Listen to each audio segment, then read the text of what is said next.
Good afternoon, everyone. I'm Dr. Marilyn Sanders Mobley, Vice President for Inclusion, Diversity, and Equal Opportunity, and it is my pleasure to welcome you to Case Western Reserve's annual Martin Luther King Convocation.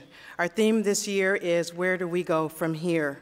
We are so glad you could join us on this occasion where our campus community welcomes the greater Cleveland community to join us in celebration of the life and legacy of Dr. King.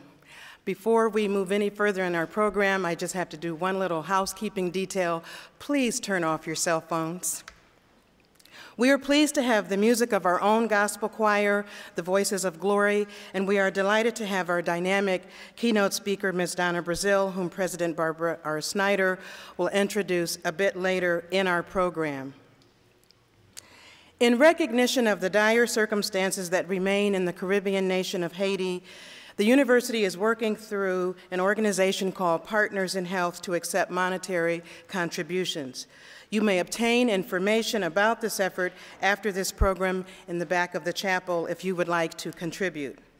I would like for us to pause for a moment of silence as we remember those who lost their lives, as we pray for those who survived this natural disaster, and join the call for a sustainable global community effort to reconstruct their nation. May we have a moment of silence, please.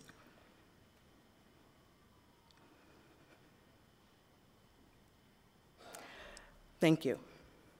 Today's program, along with other events this week, were coordinated by the Share the Vision Committee, led by Mayo Bullock and Eric Dickens, and the MLK Advisory Board, a dedicated, diverse group of faculty, students, and staff.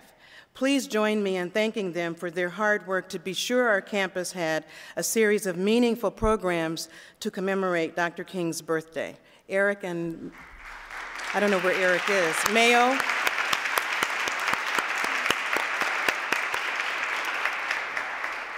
I'd also like to take this moment to thank our MLK Essay Contest winners.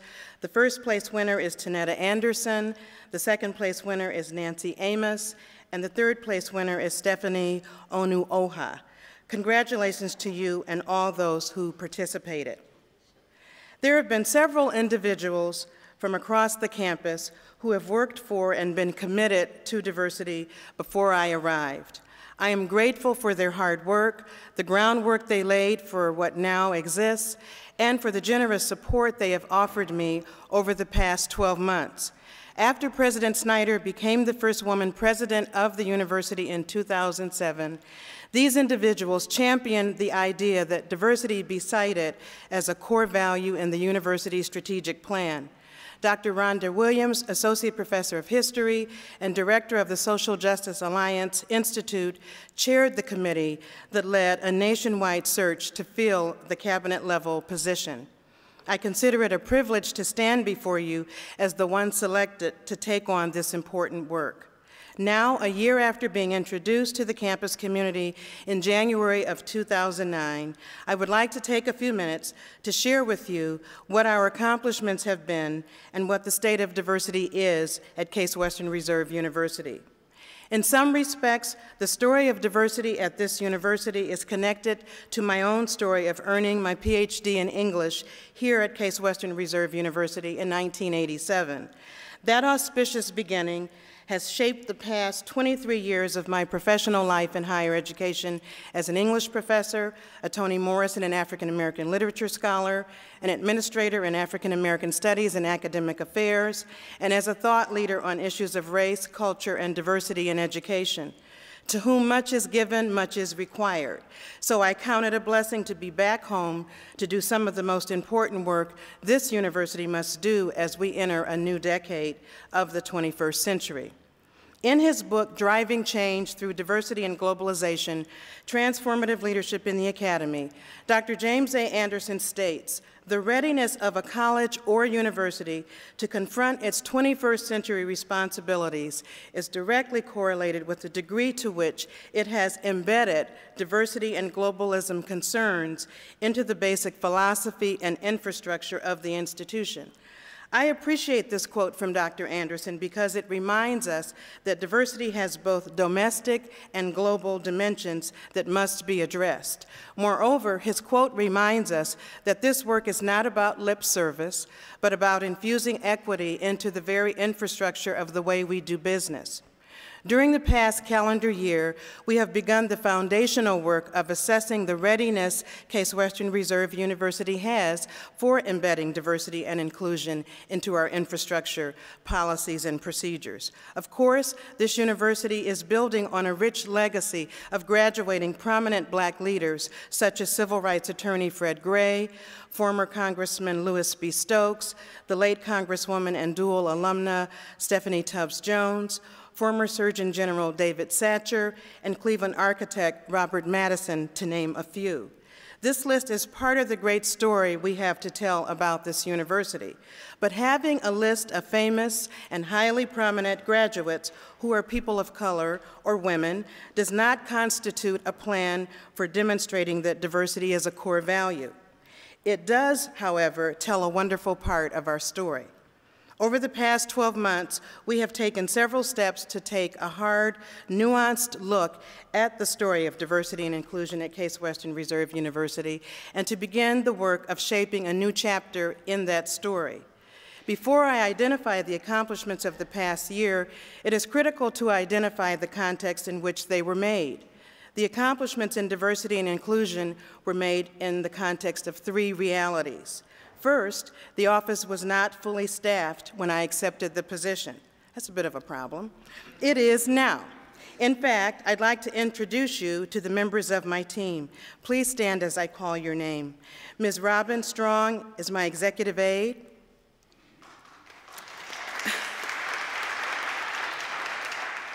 The other members of the team are Faculty Diversity Officer, Dr. John Clossy,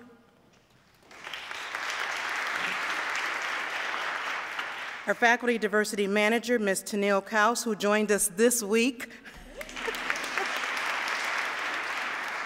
Our Equal Employment Opportunity and Diversity Specialist, Dr. Melissa Burrows. And our Diversity Program Manager, Ms. Liz Roccaforte. Please join me in recognizing my team. Thank you. The second context for our accomplishments is the demographic snapshot published in our first diversity report, which is available at the end of this program at the reception in Adelbert Hall. We are not where we want to be in terms of faculty, staff, and student recruitment and retention. We take seriously the need to improve, not only because we value diversity, but also because we know it is the key to remaining competitive. The good news, however, is that we did not have to begin this work in a vacuum. In other words, the third reality we faced when we began this job was that some of the good work in diversity and inclusion had begun, but needed focused, strategic leadership and greater visibility.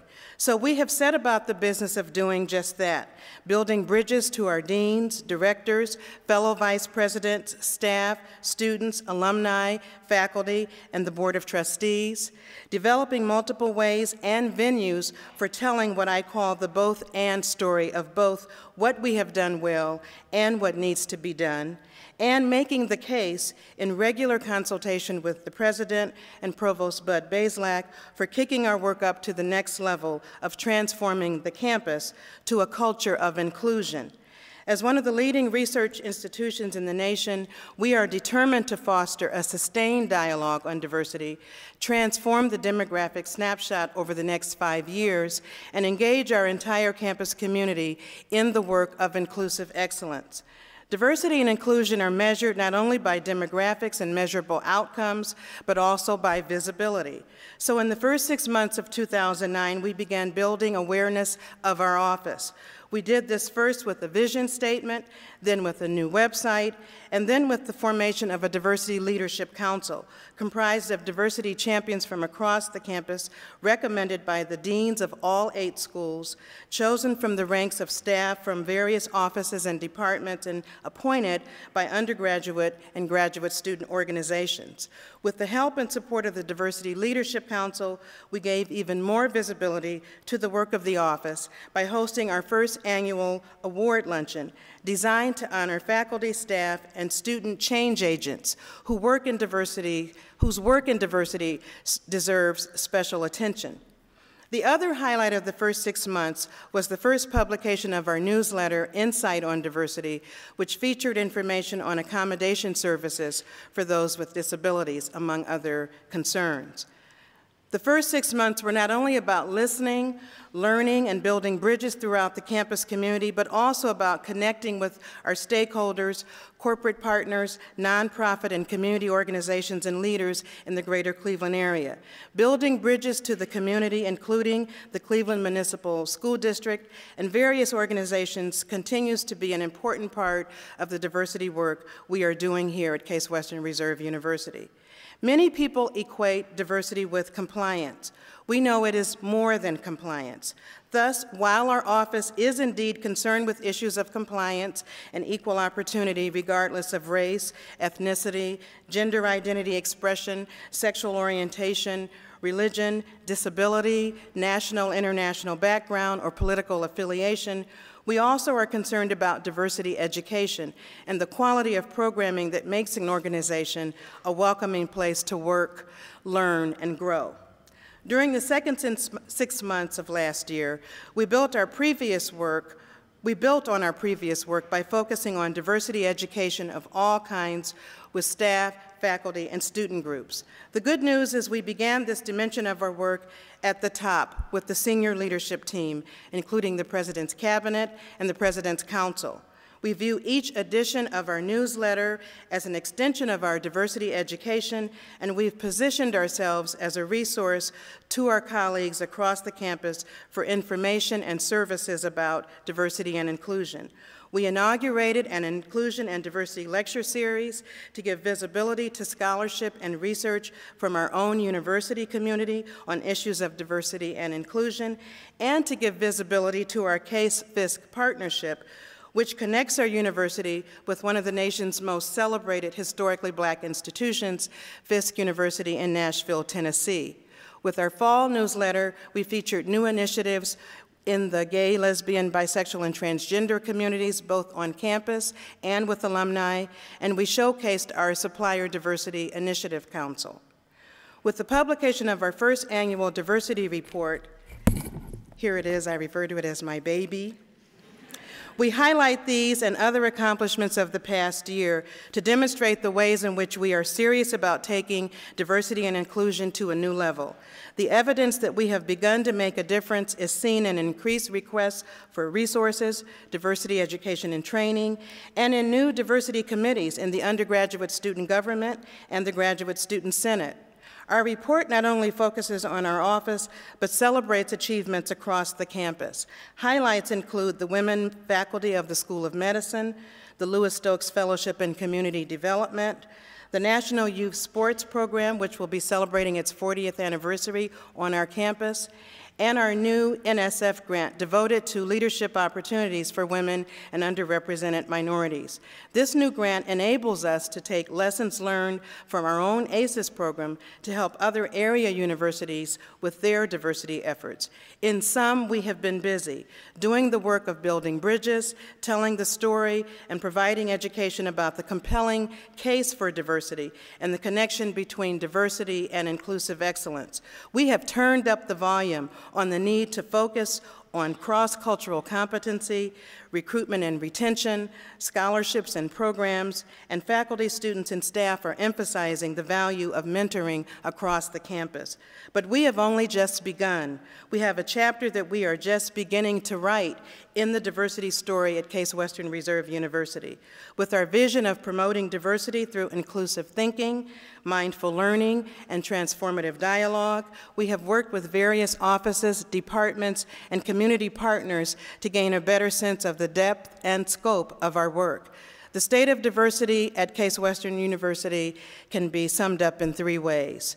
We are more aware of the complex work that needs to be done, we are better prepared to do it, and we are focused on leveraging our intellectual, financial, and human resources to achieve the inclusive excellence that greater diversity positions us to have as a measurable outcome for our work. We are passionate and serious about this work. We believe we have the team to get it done, and we are poised to work with our entire campus community to create the kind of welcoming climate, inclusive environment, and dynamic, engaged organization where everyone can reach her or his full potential. We don't claim this work is easy, but our efforts in diversity and inclusion are more intentional than they've ever been because we seek to begin a new chapter in our story. As we begin a new year and a new decade, we invite you to support our efforts in any way that you can. We understand what is at stake, and we believe the best is yet to come. Thank you.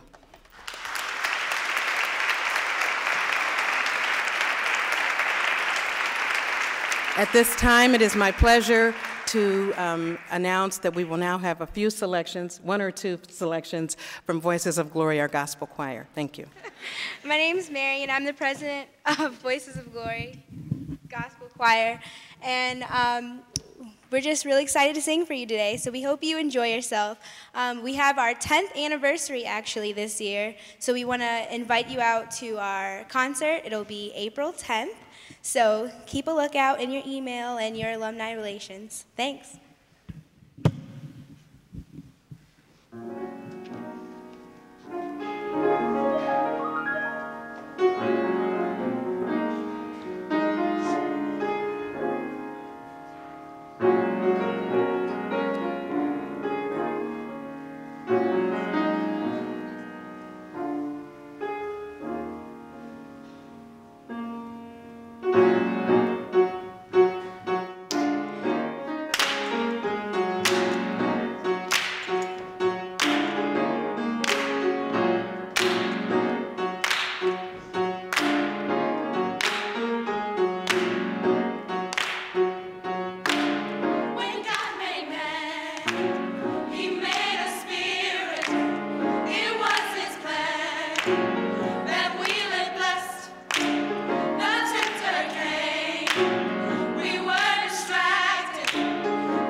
convocation.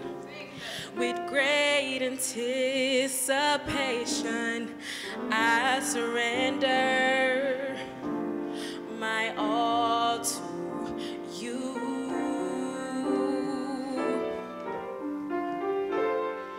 Blessed adoration, with great anticipation, I surrender my all to you. I lift my hand. Lord, I give you all of me. Total surrender, surrendering. I lift my hand. And I'm giving me all of you. All I have, everything I am to you. I lift Lord, my hands to you. Totally surrendering to you. I lift my hand. Giving you all of the praise. Everything I am. I'm saying I'm lifting my hands. I'll lift it to you. Oh, I'm surrendering my all today. All I have to you. I lift my hand. I'm not gonna hold back now. I'm carrying my Bible. I lift my hand. Father God, you bless me. See all the things you've done for me. To you, I lift my hand. And I'm giving you all of the praise. You woke me up today. You may have taken my money, but you still kept me. And I'ma make sure at the end of the day, I will see you. I will see you. I lift my hand. Lord, I give you all of the praise. Total surrendering. I lift my hand. I lift my hand. Everything I am to you. I lift my hands. Totally surrendering. I lift my hand. I give you everything. I'll give you all of everything. Jesus, here I am to offer my all. I'm offering my all. Total. Whether it's perfect, surrender. Whether it's worse to you, Father, I give you all of me. I give you all of me. I give you all of me. Everything I shower me with your blessing. I lift my hands. Totally surrender. I surrender my all. My hands, giving all I have. Father God, I won't wait no longer. To you.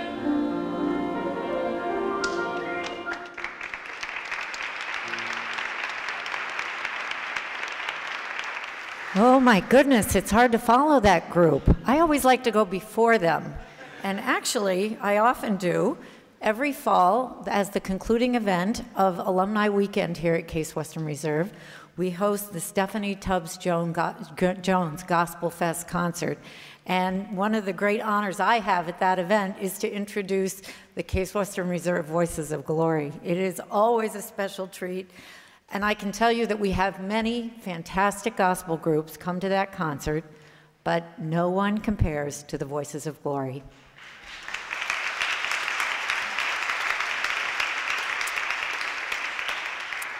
I also want to thank Dr. Marilyn Mobley for her remarks and her leadership. In some ways, it's unbelievable that a year has passed, but a year has passed. And we are so fortunate to have Marilyn back on her home campus, Case Western Reserve University. As she mentioned in her remarks, this campus has many champions of diversity. But our efforts lacked focus and visibility, and that is changing thanks to her work and the work of her team.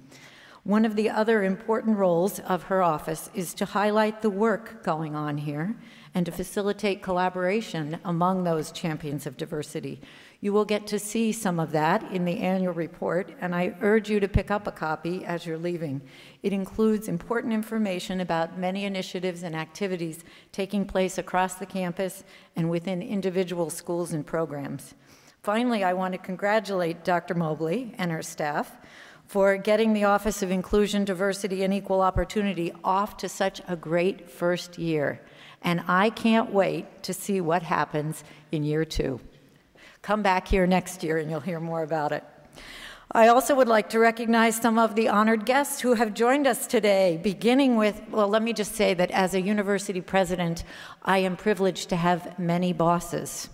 And one of them is here with us today, Emeritus Trustee Robert Madison. Please stand up.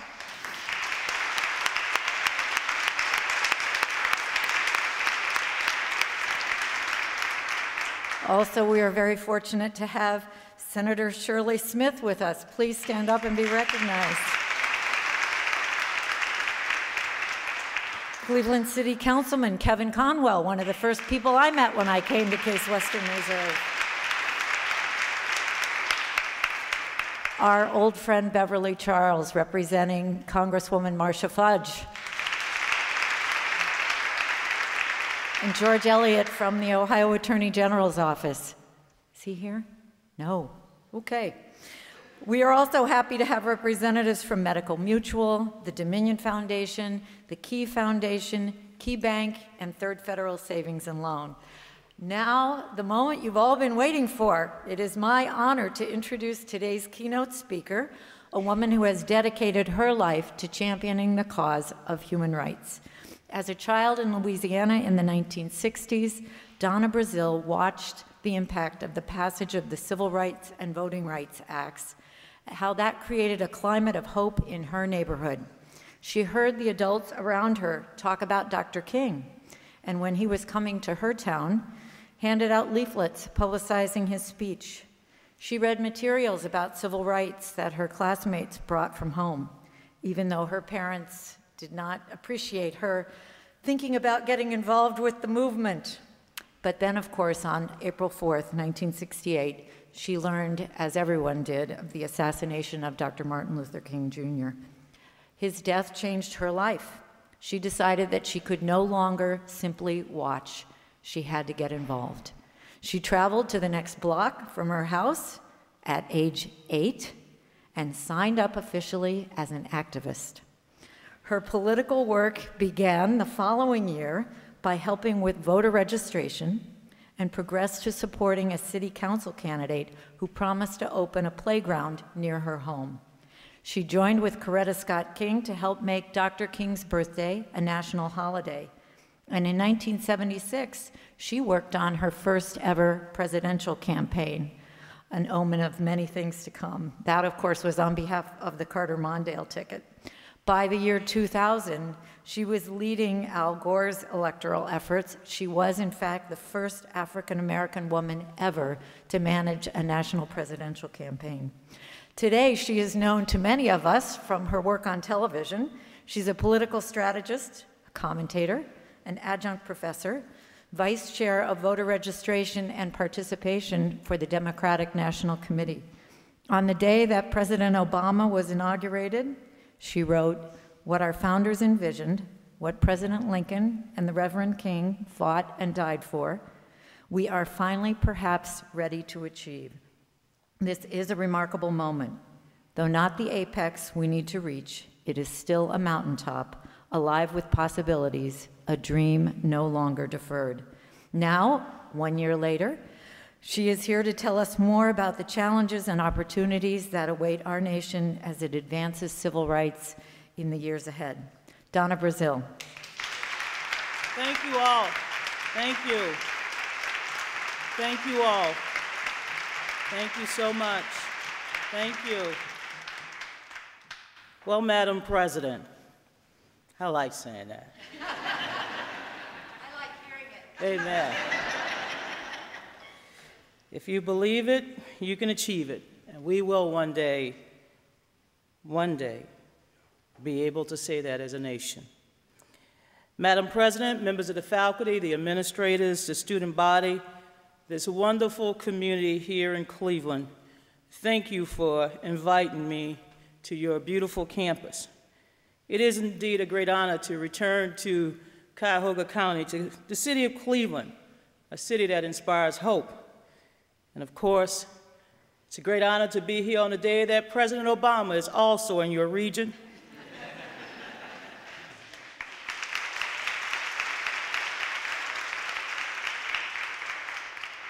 I have to tell you, I don't like to circle around any airport or in the sky when there is thick clouds you can't see, and you have to really rely on your faith. But I knew that President Obama was on his way, and had I gotten up just about an hour before 6 a.m. this morning, I could have caught a ride, I'm sure. But he is in the next county over at Lorraine, I believe. He's at a community college, I believe. And he just stopped at a restaurant called Smitty in is it El Ria? El Ria, yeah, he's there at Smitty. He ordered a bowl of chili and a hamburger because I made them apologize to me for running late and causing me to come here at 12:40 instead of 12:20. So and he's picking up the meal for a man who turned 42, and he was able to kiss a baby. Now I'm giving you live reports from the President of the United States.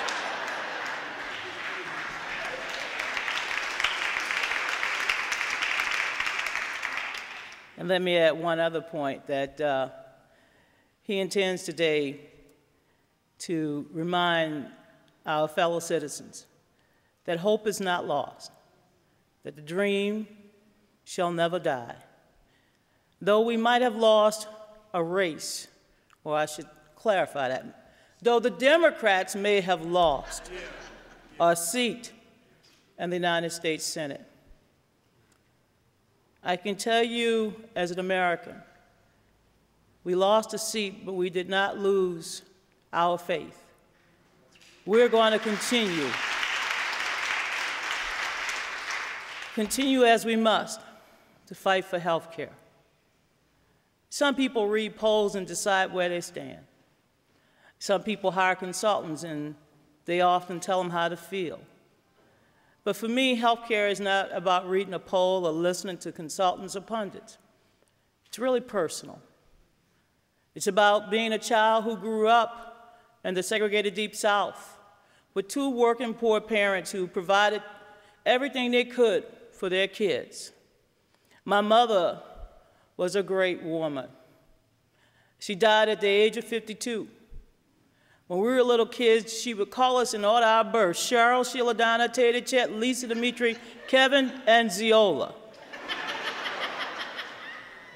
And Jean, as we call her, because my grandmother, who actually technically was raising us, as you all know, it takes a village, and it took a whole village for us, an entire village. My grandmother, we call her Grandma. My mother's mother, we call her Mama. But Jean was one of those remarkable women. And as I mentioned, she worked every day. But one day, in 1988, my dad had fallen sick with prostate cancer. My dad was hospitalized at the VA hospital because he was a veteran of the Korean War. He had health care. But a few months later, my dad was getting back on his feet, ready to go back to work. My mom, who had to take over the daily chores of making ends meet, she fell sick. But unlike my father, who could go to the VA hospital, my mother had no place to go. She went to the doctor and she said, "I don't feel good." And the doctor said, "Well, I don't know. You really need more exams. You need x-rays." And I don't do that. You know how a little corner doctor, you know how they treated people down south. Normally they gave you a castor oil and aspirin and told you to go home and sleep it off, you'll feel better. But this was not something that could be cured with just taking a teaspoon, a tablespoon of castor oil. My mother really needed to go and see a specialist or a doctor. But she couldn't afford to. She knew that every dime she spent on health care was a dime that was probably going toward taking care of my brothers and sisters, feeding us, putting us through school. And so a week later, my mother was rushed to the hospital. She went on a Thursday and she died on Saturday. My friends, no American should have to die simply because they cannot afford health insurance.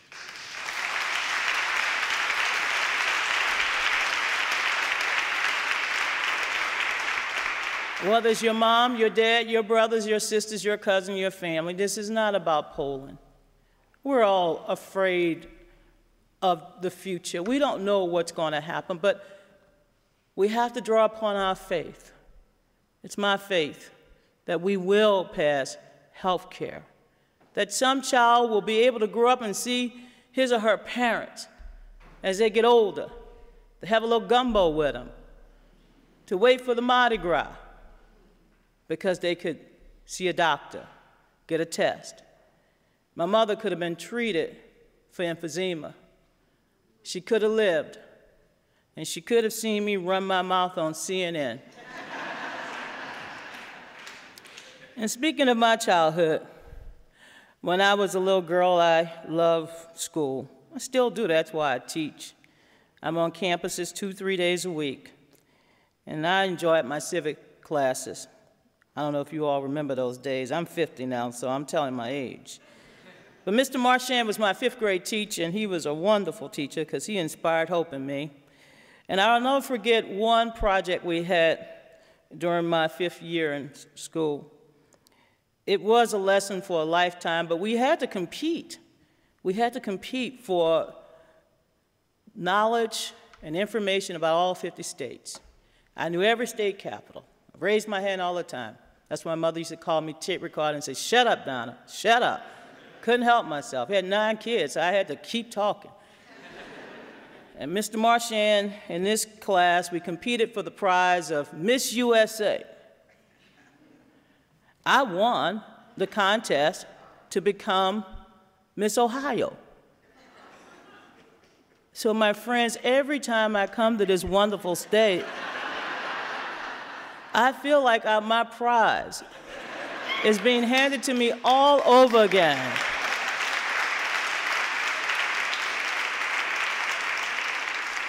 I'm Miss Buckeye, and you inspire me too.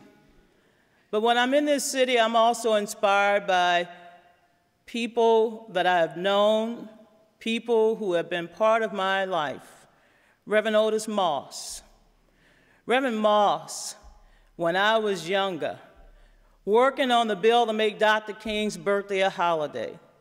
Coretta Scott King, who I worked for, often said, "Call Reverend Otis Moss." She kept in touch with him.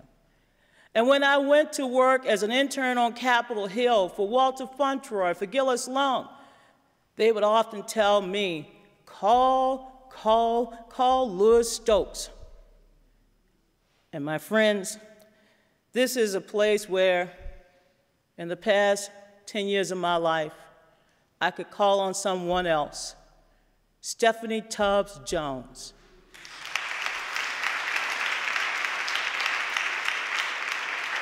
I wear a button that many of us put on our chest for weeks and weeks and weeks.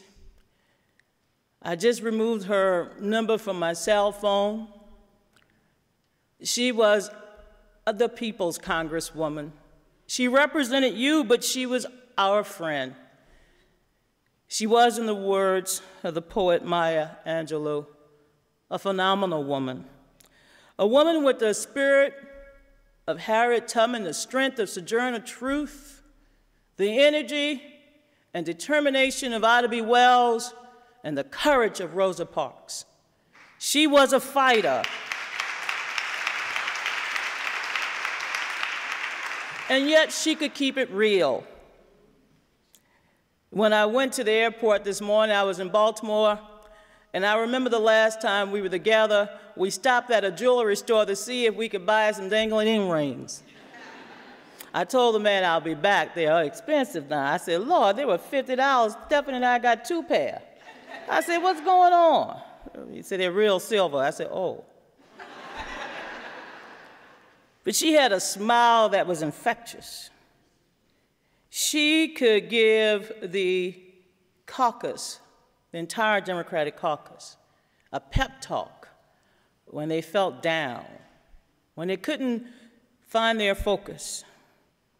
She was a proud daughter of this wonderful city. She represented you well. She leaves behind a beautiful son, Mervyn. She loved this school, this university, and all that it gave to her. And she leaves a legacy that many of you must continue to build upon. And Marcia Fudge is doing a wonderful job keeping her spirit alive in Washington, D.C.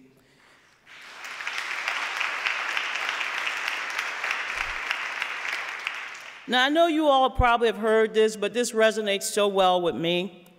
And so let me once again remind you of something we all heard over the last 2 years. It goes like this. It is said that Rosa Parks sat down so Martin Luther King could walk. Martin Luther King walked so Barack Obama could run. And Barack Obama ran so our children could fly. So let us become the generation that actually soar. Let us become the generation that keeps fighting, so Rosa and Martin will all be pleased at our achievements. This has been truly a remarkable period of history, a remarkable period from which to look back and also to begin to look forward. We did vote for change in 2008. Change that we believed in, change that we should continue to believe in. We should continue to march and believe that we can make America what it ought to be. President Obama should not leave this state this afternoon. He should actually stay here. Michelle, Maya, Sasha, they can come over the weekend for lunch, go to church, bring Bo if needed. But he should sit here until America focuses on the true nature of our problems. He shouldn't run from Washington. He should stand in Washington. But he can't stand in Washington and support the goals of freedom and jobs and equality unless he sits somewhere and listens to the people and understands that he's fighting for you. He's not fighting just to be in the White House. He's fighting to change America. This is a moment not for us to retreat, because Dr. King would never have retreated. Dr. King would have urged President Obama to continue to believe in the change he promised and to continue to inspire hope in all of its people here in America. Today, you're here to celebrate the end of a truly amazing week. In celebrating this wonderful prophet, hero, someone who inspired me as a little girl. Madam President, I got a whipping too, so you need to put that at the end of that other story. As soon as I got home, my mother said, "Where were you?" I said, "I went to the church. I signed up, and I got punished." It was my baptism.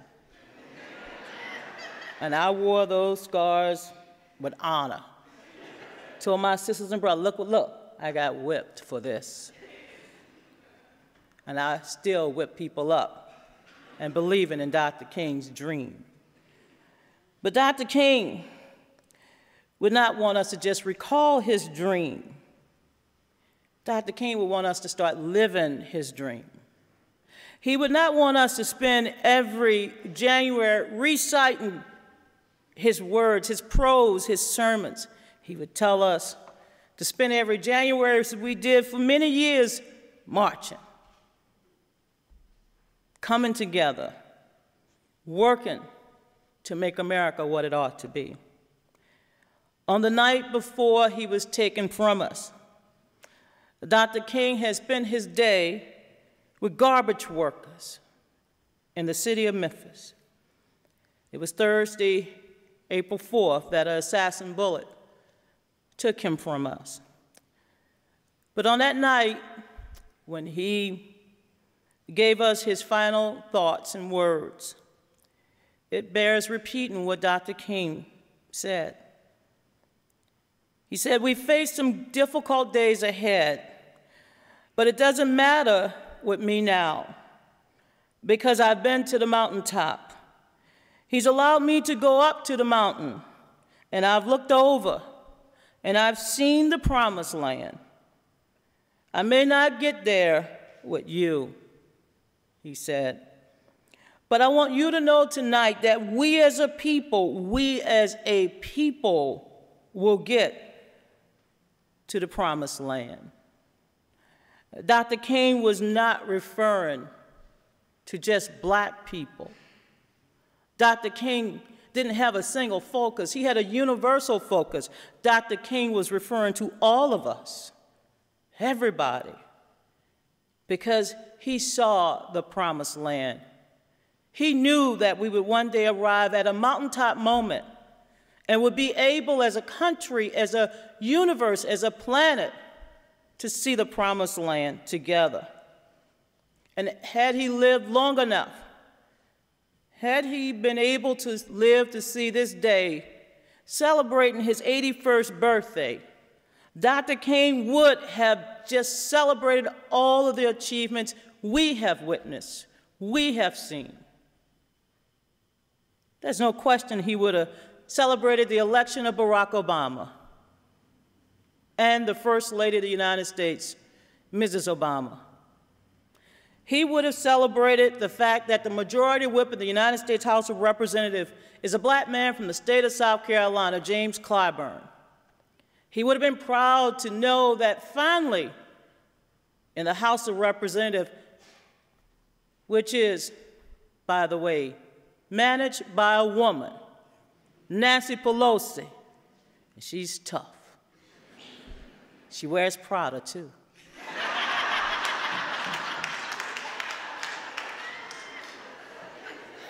If I could stand up with those heels, I would be marching, too.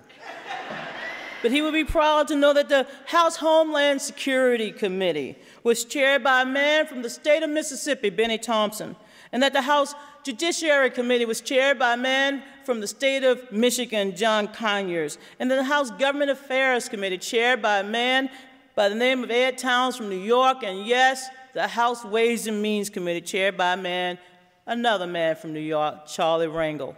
He would be proud to know that there was a woman now heading the Environmental Protection Agency, a woman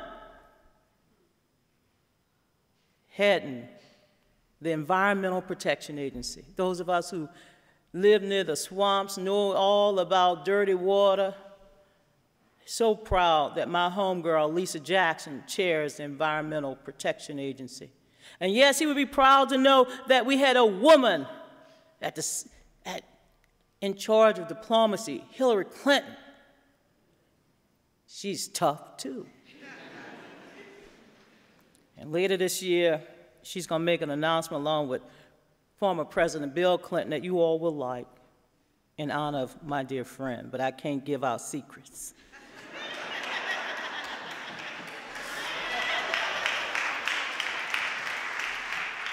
He would be proud that Eric Holder was in charge of the Department of Justice as Attorney General of the United States. Can you imagine? Eric Holder would get Dr. King out of jail. And yes, we have two African Americans as governors, Governor Patterson, Governor Wilder. We have women as governors in wonderful states across this country. We have women and men, blacks and whites, Hispanics, Asian Americans, openly gay and lesbian Americans serving in all capacities across this country. We even had a black man to win the Super Bowl as coach. Go Saints this weekend. I'm for the Saints. Sorry, I had to tell y'all that. He'd be proud of Tiger Woods and prayed with him.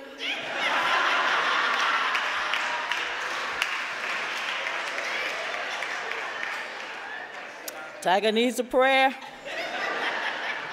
Be proud of Serena and Venus. He would be so proud that in his lifetime he had seen so much.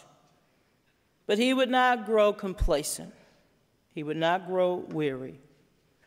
And Dr. King would remind us every day that weeping may endure for a night, but joy will cometh in the morning.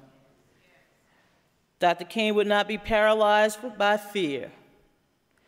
He would keep his eyes on a prize and keep his dream alive and build on it, fight for it. Because he was a drum major for justice, peace, and freedom, not only here, but across our universe. Dr. King believed that injustice anywhere is a threat to justice everywhere. Dr. King would never have grown tired or weary defending the poor and fighting for them. Had he lived, my hometown of New Orleans would not have sunk so deep into despair. He would have told our leaders to go and get them, from the flood waters, go and get them off their roofs. He would have stayed in New Orleans until those levees were restored and the houses was rebuilt and the jazz musicians back blowing their trumpets and the chefs stirring up mouth-watering gumbo and jambalaya. Dr. King would have not sat back and waited for the Army, the Navy, and personnel to go to Haiti. He would have marched and spoken out until every child and woman and man would have been found out of that rubble.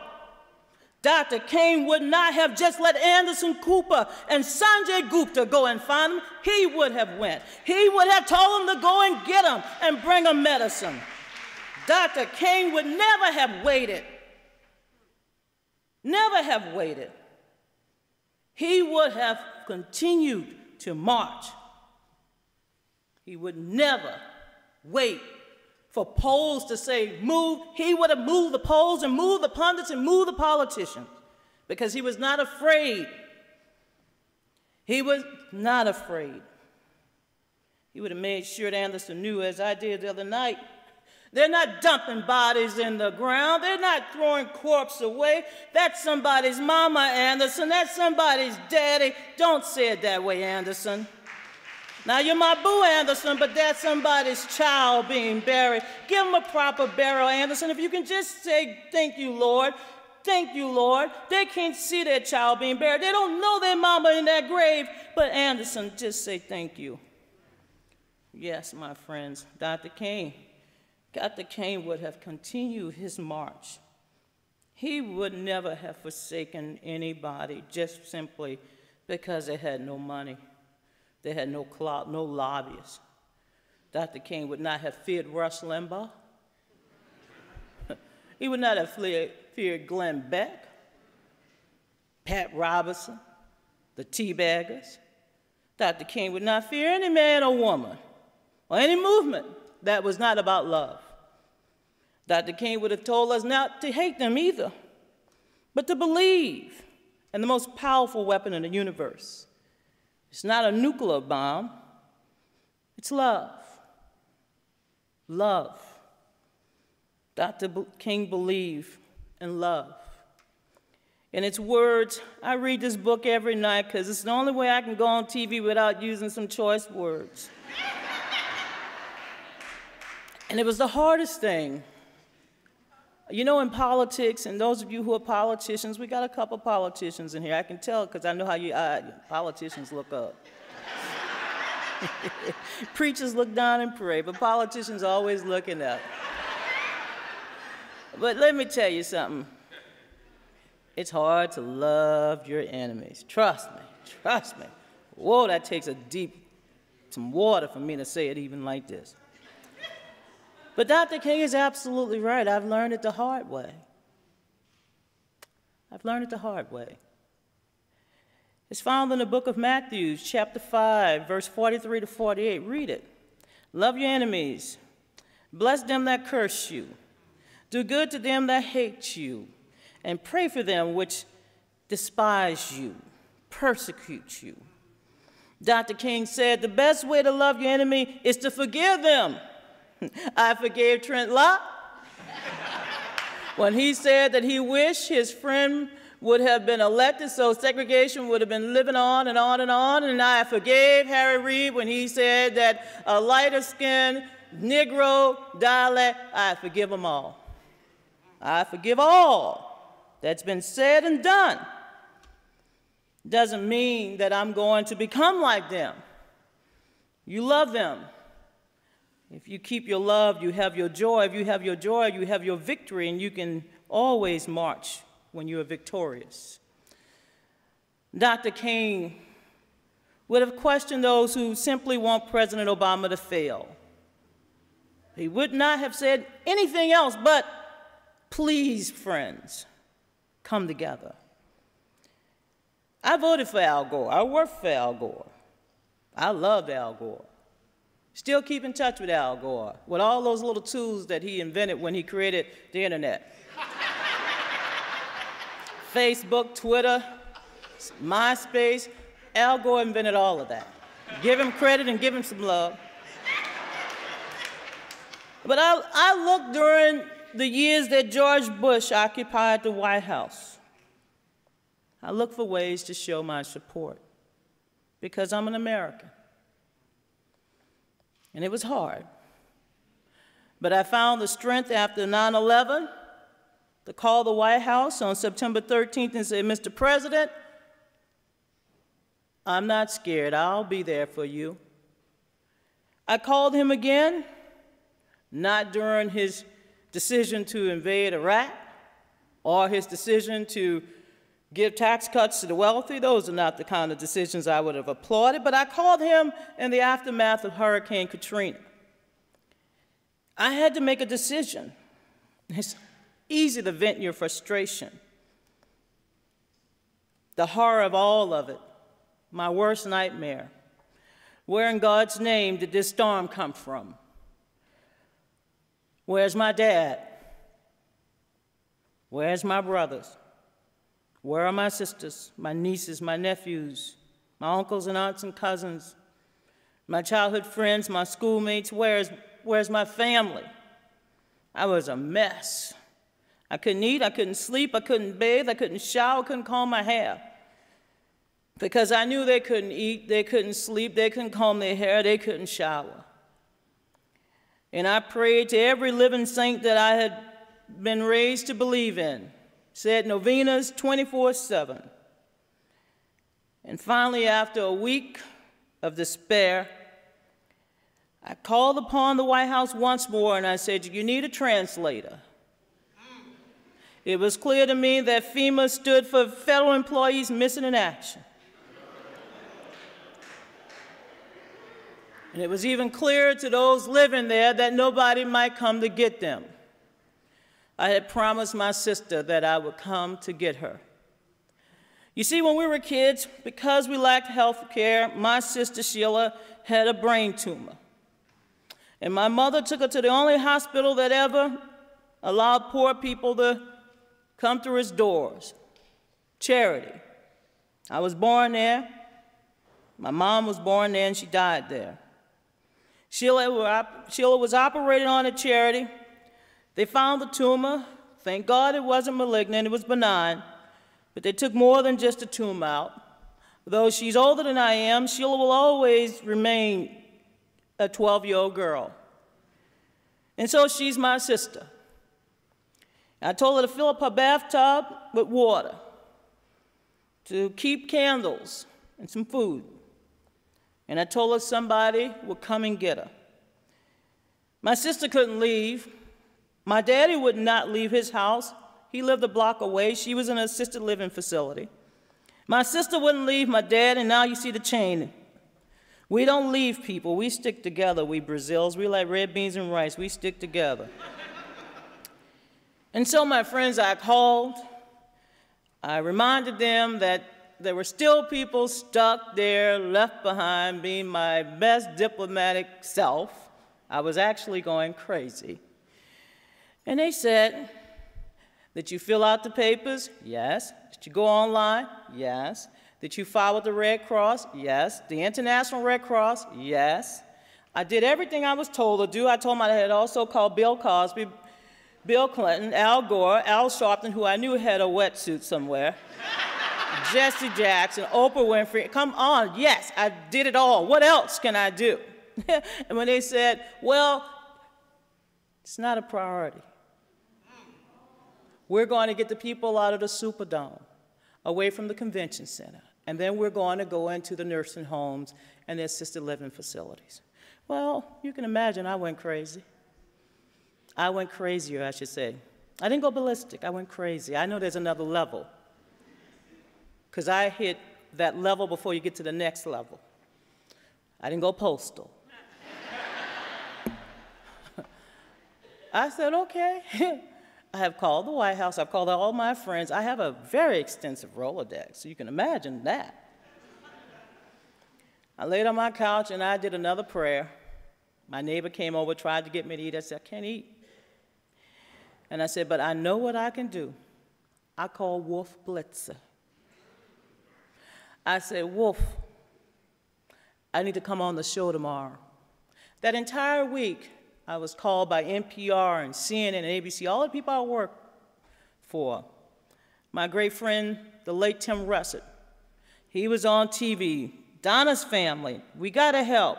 James Carville, my brother. Donna, nah, I wouldn't go out there. I said, no, it's too personal, y'all. Y'all don't know. I ain't going out there just to blast George Bush. Nah, I'm gonna get my sister.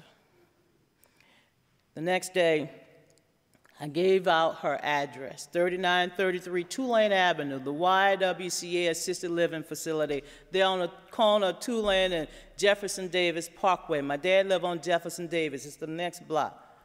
Somebody heard me on TV, which is why I keep talking on TV. Somebody hears you. Only takes one person. I don't care. One person. Well, Miss Elnora called her son, Eddie. Just so happened that Eddie worked for the Louisiana Department of Wildlife and Fisheries. Eddie, listening to his mama, went over to Tulane and Jeff Davis and called his mama and said, I called up, there was 12 feet of water. And I said, Sheila here. And she said, I'm here. And there are 6 others. Everybody else is dead. They drowned. Sheila lived. Eddie Rodriguez saved her life. And my sister is in Baton Rouge today. I tell this story. I tell this story because this is what it means to be an American. I did call George W. Bush back, and I went on to work with the White House to forge a bond because I agreed to help him. I went down to Louisiana every week of my life for 3 years serving on the Louisiana Recovery Authority. Called up George Bush almost every week and say, I need some more help. We would talk about the levees or the roads. We had little symbols. And I said, I know you're gonna put 2, we need 3. And I was speaking in billions. And I got to know George Bush, the person. I didn't demonize George Bush. I didn't want George Bush to fail. I wanted George Bush to succeed in helping us rebuild. And before he left the White House, I went over to talk to him. On January 8th, the day after he had spoken with Obama, right there in the Oval Office, I'm sitting there, and we're talking about New Orleans. I'm saying, we're going to keep this fight going, right, Mr. President? You might be retiring, but you know you can still work. You're only 60. I turned 50, and he sent me a little nice card saying, Donna, it's just a number. Remember what you told me? Just a number. And now he's going to help in Haiti. And I called him on Sunday and said, thank you. Now get on down there and help. God uses all of us, and Dr. King would have done the same thing. He would have went into the White House and said, we need help. In closing, my friends, because I want time to take your questions and hear from you, I just want to say that Dr. King called us to conscience. He lived for this moment, and he would have told us to never, ever become complacent. With rising foreclosures, chronic joblessness, kids dropping out of school before graduating, children living in poverty, broken down dysfunctional families, Dr. King would have marched and marched until we would have seen better times. He would have also marched against the war in Iraq and urged the president to bring our troops home sooner rather than later from Afghanistan. He would have urged Muslims all over the world to retake their religion from the evils of bin Laden and al-Qaeda, because the Prophet Muhammad drew his strength and inspiration from the God of Abraham, Isaac, and Jacob, the God of our fathers. Dr. King inspired me as a little girl, but he still inspires me as a woman who simply wants to believe that his dream was so key to my life and the life of other young kids of my generation. I believe in his vision of a promised land. I still believe in his life work, his call to justice, his call for change. So hold on, my friends, hold on. Do not grow weary in doing good. We'll reap that harvest, as the Bible reminds us, if we don't give up, if we keep holding on, if we keep marching, if we keep believing that that dream wasn't just something he believed and he saw, but something that we can all build upon. I'm going to hold on, as the song goes, for a little longer. I'm going to hold on until everything is all right. My friends, if we hold on, everything will be all right. If we keep the faith, everything will be all right. If we believe in one another and believe that Dr. King lived so that we could seize this moment, everything will be all right. Thank you, and God bless you, and hold on, my friends. Thank you. Thank you. We have time for 2 questions, but I promise you there will be an opportunity after this for people to talk with Donna Brazile individually, so that won't be the end, but we will take 2 questions right now. Yes, Come on up. I got my 2 right here. Look at that. Come on up, you 2. Got on the alpha. The color's alpha, huh? That's all right. I know my colors. Hey, Pa. I got Good afternoon. Baby. I'm looking good. Well, I'll just say this, thank you. I know Donna Brazile personally, but she don't know that. I was over her house. I know her Aunt Jean, my Aunt Ziola, is her sister, and I know Gwen and Flint, Floyd and Nat. So you know my cousin Patrick, who lives here too. I just talked to him last night. Telephone, there you go. So I want to say just that thank you to Cleveland, and I hope to see you at the reception. Thank you, sir. And I hope you go to the Mardi Gras. I'm going this year, first time since Katrina. Well, I'll be down with Ziola. If you come down, I'm cooking the red beans on Monday. Thank you so much for coming. I think I speak on behalf of everyone by saying that we too think you're a phenomenal woman. Thank you. Thank you. Thank you. I heard a talk that you gave last year at Stanford University, and you were talking about how your generation sort of worked hard to get us to the bridge, and it's the responsibility of this generation to carry us over.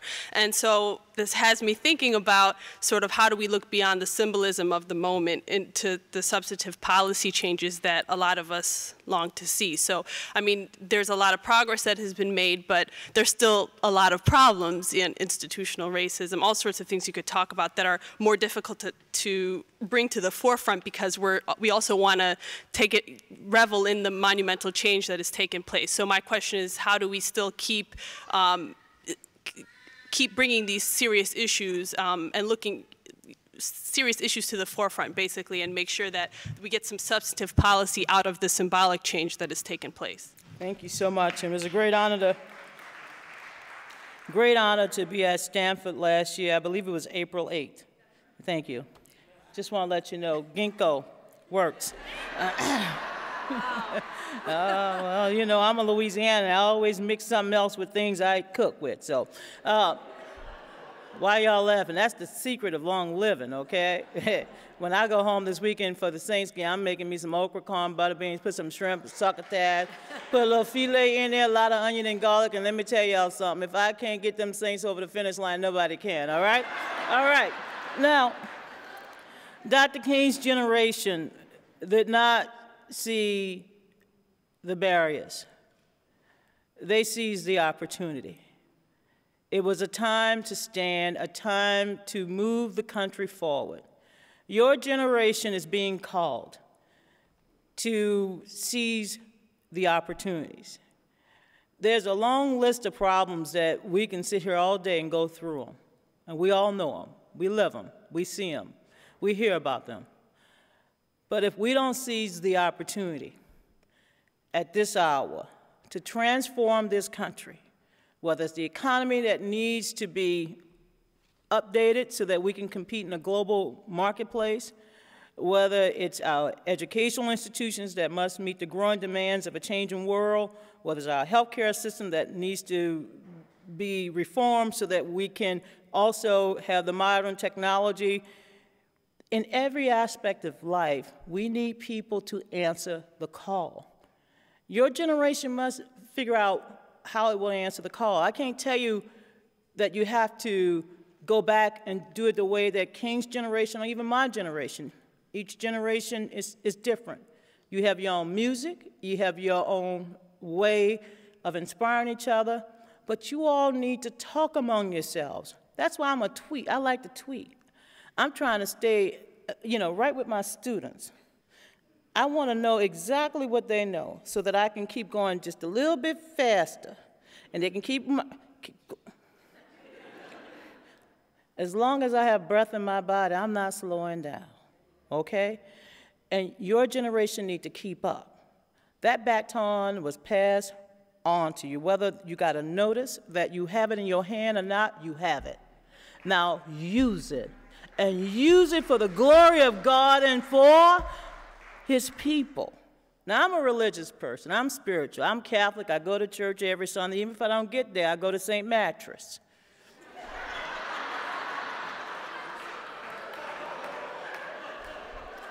I've been known to visit bedside Baptists, too.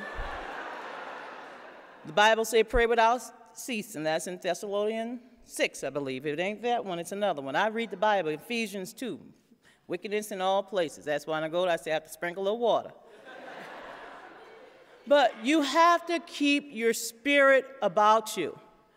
You're not going to get your energy or your assignment or even your message from your neighbors or your best friend. You're going to get it already within you. Open the envelope and answer the call. Will you serve? Will you act?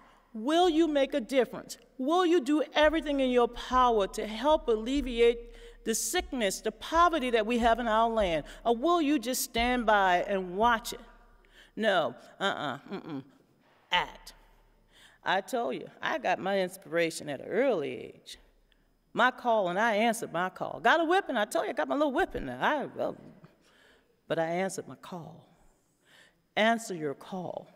Because when you decide that you want to make a difference, that's all God is looking for, is people to answer the call. You will be moved. You'll be surprised when things start happening. You say, because you've answered the call, and then the way will be made, and then you will believe that you can make a way out of no way. And don't let anybody ever tell you what you can't do. I'm living proof that you can come from nowhere and get anywhere. I'm living proof that you can grow up with nothing and now have something. I'm living proof that you can make a difference. So with that, my friend, tell everybody that you heard this 50-year-old woman who looked like a cat on a high tin roof. She's not on Fox because she would compete with the other foxes. But she's a cable call girl. When she's called, she goes. She speaks truth to power. She picks up the phone. And yes, when she tweets or when she buries, she gets a response. because she believes that she can make a difference. That's all you need, and you will go far. Thank you, and God bless you. Thank you. Thank you very much for those inspiring words delivered with great humor and great power. This whole entire week has been a wonderful opportunity to reflect on the life and work of Dr. King and to consider the ways his legacy continues to spur us to seize the opportunities we have today. Before we close, I do want to remind everyone here that we will hold our annual symposium in honor of Congressman Louis Stokes at noon on March 22nd. With us will be Representative Barbara Lee of California, who is chair of the Congressional Black Caucus. I hope you will all be able to join us. So this concludes our formal program. I hope you will all come over to Adelbert Hall. Those of you who are new to our campus, there are many people here to show you where it is, generally that direction. We have a reception. Donna Brazile will be signing copies of her book, which is the story of a remarkable life, and we have the book available for purchase over there. Thank you so much for joining us, and please join us with Donna Brazile in Adelbert Hall.